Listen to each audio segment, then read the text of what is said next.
says it's witnessing a high level of non-compliance to indigenisation. As of the 31st of March, deadline looms for the companies. Government is proposing a levy for companies which have not complied with that rule with 51% local black ownership laws. The Indigenisation Act caps foreign ownership on companies at 49%.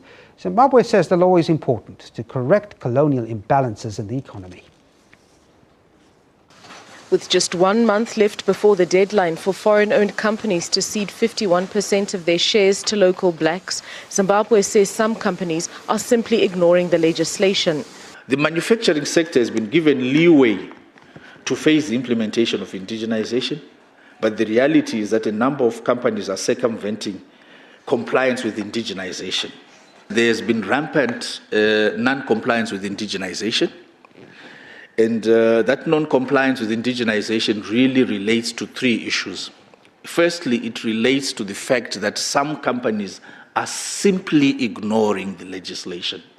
The Indigenisation Ministry is proposing a penalty for non-compliance in the form of a levy. It is proposed that companies will pay 10% of their gross annual income. But it's also proposing 3 types of rebates for companies that comply. The first is an indigenisation law compliance rebate of up to 19%. The second classification of that rebate would involve an indigenous shareholding rebate, which will be made, which will get up to a maximum of 51%. And the third level of or classification of rebates includes a good citizenship rebate. This could earn a compliant company an up to 30% refund on the levy. But government says first the levy will have to be approved by the finance minister and ratified by parliament. We would really like to see a situation where we really don't need to put in place a levy because companies would have complied.